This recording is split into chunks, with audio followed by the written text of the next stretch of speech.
Assalamu aleyküm bütün dünyadaki Uygur qarindoshlarimiz. Bugün Ankara'daki xalqaro yarmarkada bizdeki O'rta Osiyodan bir akimiz o'zininki qo'li bilan sızgan, ya'ni sızma resimlarni akibdi. Bütün Uygur qarindoshlarga tunishtirishni to'g'ri topdi.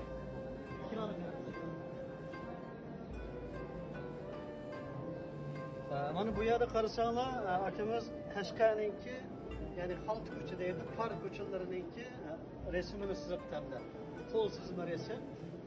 Bunu görüp intayin suyundum, yani Qashqarga borgandek bo'lib qoldi. Mana bu yerda qarasanlar shu qarindoshlar, bizning vatandagi asosi Qashqarninki milliy san'atini, milliy qo'l hunarlarini ajoyib tunchib qarindoshlar. Qaranglar, bu intayin chiroyli bir resim.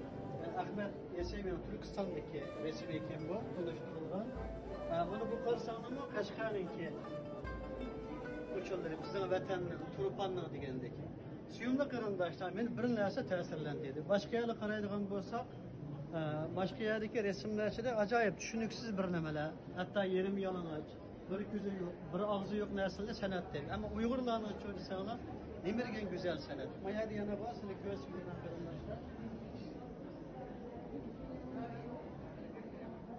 Mana shu tasavvur orqali bizningki vatanimizningki burunqi milliy inshootini tunishtirgan resimga qarindoshlar.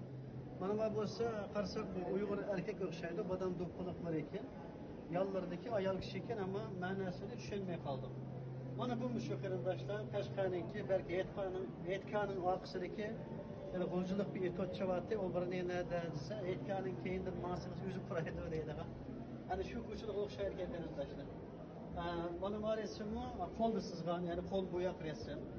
Mana bu Uygur erkekken qarindoshlar, Uygurlarimizning g'arbiga o'xshab o'tadi, Qashqarninki mo'ysiflarga. Bu resimlarni ko'rib bek suyundim qarindoshlar. Ham yana aylanib chiqdim. Bu yerda meni suyundigan, xushal qilgan bir yer yo'q. Boshqa yerga resimlar intayin tushuniksiz, yerim yalang'och, qalaymiqan. Mana bu yerda ko'rsanglar, shunda go'zal, shunda mükemmel. Uygur qo'l hunarini taraqqiy qildirish, Uygur qo'l hunarini butun dunyoga tunishda mana shu akamizga o'xshash nurg'unlagan Uygur iqtidorli kishilarni yetishib chiqishini umid qilamiz. Assalomu alaykum.